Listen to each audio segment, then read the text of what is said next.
Bienvenue dans cette nouvelle édition du QG News. Au sommaire de l'actualité, un sommet sur le climat s'est tenu ce mardi à New York aux États-Unis. Un appel du secrétaire général des Nations Unies Ban Ki-moon pour agir contre le réchauffement climatique. Mobilisation des journalistes égyptiens en faveur des prisonniers politiques. Ils ont lancé depuis quelques jours une campagne de grève contre la faim pour sensibiliser l'opinion et puis lancé en 2011 le programme national de gestion urbaine partagée de déchets solides du Gabon renaît de ses cendres. Focus dans cette édition. C'était sur une initiative personnelle, celle du secrétaire général des Nations Unies Ban Ki-moon, que plus de 120 chefs d'État se sont réunis ce mardi à New York pour une journée consacrée au climat, une journée de mobilisation contre le réchauffement climatique. Reportage de notre envoyé spécial Serge Kofi. Le sommet sur le climat s'est ouvert ce mardi à New York en marge de la 69e Assemblée des Nations Unies. Une réunion des chefs d'État au siège de l'ONU qui ne fait pas officiellement partie des négociations onusiennes sur le climat, mais qui doivent avoir pour point d'orgue le sommet de Paris en 2015. L'objectif affiché selon le secrétaire général des Nations Unies est de briser la glace et de permettre à plus de 125 chefs d'État de prendre le chemin du consensus. I'm asking you to lead. Je vous demande d'être à l'avant-garde. Nous devons mettre un frein aux émissions de gaz. Les scientifiques estiment qu'il y aura un pic à l'horizon 2020, puisqu'elles chuteront drastiquement après. À la fin du siècle, nous devons être neutres en émissions de carbone. Nous ne devons pas émettre plus de carbone que ce que la planète peut absorber. Personne n'est à l'abri du changement climatique. No one is immune from climate change. Avec son massif forestier, deuxième mondial après celui de l'Amazonie, l'Afrique centrale a bien évidemment un rôle à jouer car elle représente déjà un vrai gisement de carbone. Participant parmi ses pairs, le président Obiangema Bazogo s'est dit attaché au protocole de Kyoto et a annoncé l'engagement de son pays dans cette course contre le réchauffement climatique. El gobierno de Guinea Ecuatorial orienta su desarrollo socioeconómico teniendo en cuenta las previsiones de su durabilidad. Le gouvernement de Guinée équatoriale oriente son développement socio-économique en tenant compte des conditions de sa durabilité. En ce sens, et en parfaite relation avec la protection de l'environnement, la Guinée équatoriale a adopté le programme suivant. Produire l'énergie électrique à travers le système hydroélectrique et turbogaz à partir du gaz produit par l'industrie pétrolière. Éviter la brûlure du gaz dans l'atmosphère pour sa transformation en gaz butane, au gaz liquéfié et autres dérivés. Notre gouvernement est en train de négocier cette technologie pour absorber le gaz qui se brûle dans les pays voisins. El gobierno está negociando esta tecnología para absorber el gas que se está quemando en los países vecinos. Cette rencontre se tient 5 ans après le sommet de Copenhague qui avait l'extravagante ambition d'obtenir un traité contraignant à l'échelle mondiale sur les émissions de CO2. Ces émissions mondiales ont atteint 35,1 milliards de tonnes en 2013, soit un nouveau record en progression de 29% sur les 10 dernières années. Selon une étude publiée ce lundi, il faudrait d'ici à 2050 supprimer le charbon comme source d'énergie électrique. Cela contribuerait largement à limiter le réchauffement climatique. Dans l'actualité également, statu quo dans le litige frontalier entre le Ghana et la Côte d'Ivoire. Après l'échec du 10e round de négociation, c'est le tribunal international du droit de la mer qui devra trancher le conflit qui oppose les deux États au sujet de leurs frontières maritimes. Un différend rendu encore plus aigu par les gisements d'hydrocarbures au large de leurs côtes. Dans l'attente du verdict, les compagnies pétrolières opérant dans les eaux territoriales ghanéennes vont d'ailleurs poursuivre leur exploration. Une grève de la faim en guise de solidarité. Des activistes égyptiens ont entamé une campagne de grève de la faim en solidarité avec les prisonniers politiques dans le pays. Une campagne de protestation qui dénonce également la loi controversée anti-manifestation. Explication avec Johanna Djameta. Au Caire, des dizaines de journalistes ont entamé un mouvement de grève de la faim pour protester contre l'arrestation et la détention de plusieurs activistes des droits de l'homme en Égypte. Réunis dans les locaux du syndicat des journalistes, ils appellent à la libération d'Ahmed Douma et de Mohamed Sultan, grévistes de la faim à l'état de santé critique, qui ont exprimé publiquement leur hostilité à l'égard du chef de l'État Al-Sisi.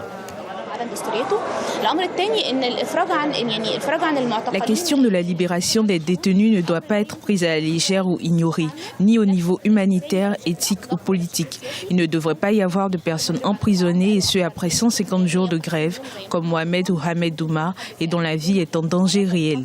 Avoir l'estomac vide, c'est une bataille que nous menons dans le cadre de notre lutte contre la loi anti-protestation adoptée l'an dernier. Depuis le renversement de l'ancien président Morsi, les forces armées ont arrêté plusieurs milliers de partisans des frères musulmans et plusieurs centaines d'entre eux ont été exécutés. Par la suite, une loi interdisant les rassemblements publics de plus de 10 personnes a été adoptée.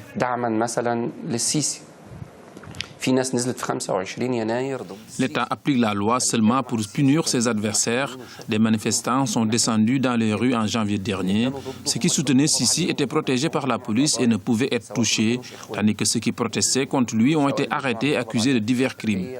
C'est une stratégie politique qui édicte que celui qui est avec moi a le droit de manifester et celui qui n'est pas avec moi n'en a pas le droit. Un engrenage répressif qui ne semble se ralentir en Égypte. Aujourd'hui encore, 105 frères musulmans doivent comparaître devant la justice. Une loi visant à assurer le développement agricole du Bénin, c'est l'ambition affichée par le gouvernement Boni-Yayi en vue d'atteindre l'autosuffisance alimentaire d'ici à 2025. Et pour ce faire, plusieurs politiques sont à l'œuvre. Parmi celles-ci, la diversification des productions agricoles ou encore le développement des filières de formation dans l'agriculture. Le point tout de suite avec Ibra Radendiaye. Le Bénin a inscrit au rang des priorités le développement du secteur agricole, un secteur qui représente plus de 37% du produit intérieur brut du pays. Et les autorités se sont fixées comme objectif d'atteindre l'autosuffisance alimentaire à l'horizon 2025.